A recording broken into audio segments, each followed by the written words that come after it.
Hey guys, I've been had a few people ask me regarding what to do when shit's a fan and they're in the city, what to do in a survival situation. Two things I would do immediately if I lived in the city. One would be go get some chickens, and then two would be get a water tank. You can get, if you don't have a lot of size on your property, you can get those slimline 3,000 litres. 5,000 litres of water would be awesome. I mean, that's going to last ages for drinking. Even like a 14,000 litre tank, that only takes up about 3 metres. So, the majority of homes should have enough room for that. And I can show you how to build a really, really simple and effective filtration system. Easy, and it actually works, and you can do it from, anyone can do it, right? So that's easy enough.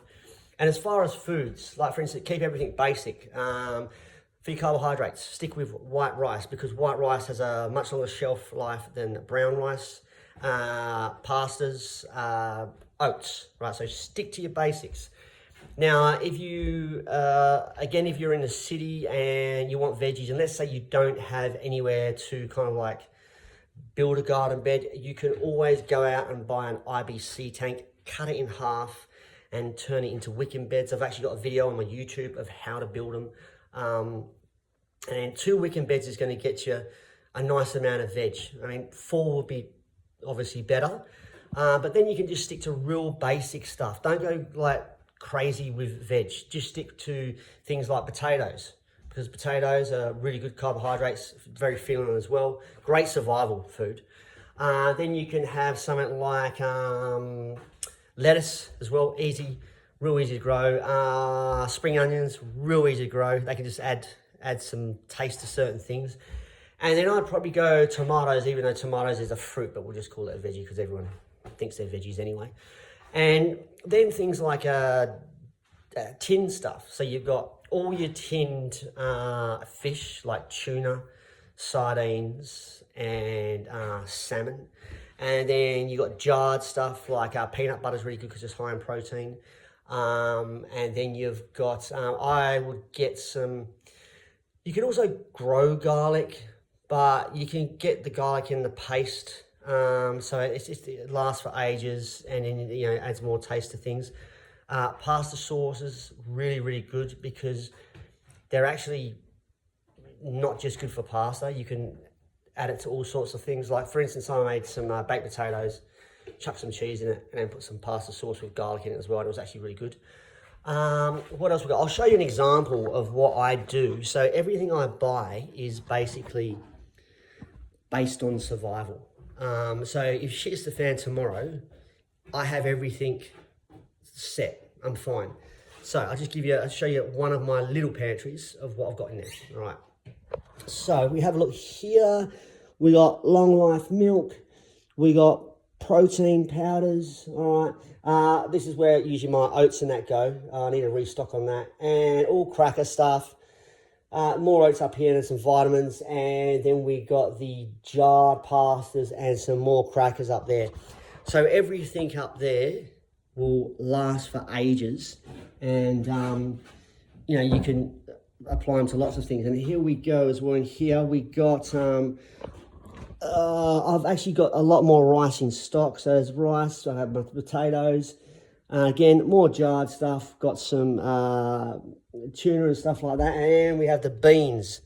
Beans is really good because it's good for carbohydrates, and it's also got your protein source as well. So yeah, and tons of pasta at the top. So basically, I buy everything with that in mind. So I'm never going to have a problem. So if you can kind of like get into that mindset and then just make it a daily thing of your routine, then you'll never be unprepared, because as I said, preparation is key. And I'm also going to do some videos about, for instance, when I was I use AI, and when I said what I had for survival foods, it said 2 things I come short in. 1 was essential fats, and 2 was calcium. And there's one thing you can get both of those things from, and more, is the eggs. So eggs is one of the best survival foods you can possibly get. So what you do, I looked it up, and I'm going to show you how to make calcium supplement, easy from the eggs. Basically, you wash the eggs and then you bake the eggs and then you put them in a blender and then you can add that calcium to whatever. You can add it to drinks and you're getting that intake. Now, as far as eggs go, for the essential fats, you need about 8 to 10 eggs a day. Now, when you look back at things, you know, when they talk about how eggs is bad for cholesterol and all that, all a crock of shit. It's just all nonsense. I watched this doco on this dude who just ate eggs and then he went and got his bloods and his bloods come out better.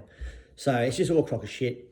Yeah, so chickens, definitely number one thing. And you can also eat the chickens, not that I would anyway. But you really need those eggs up there in the top 4 things.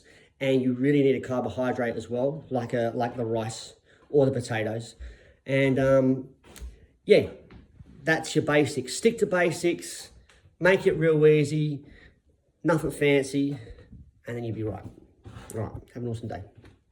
Just to add to that video, when I was talking about the eggs and the calcium, I'm referring to the egg shells, not the whole egg.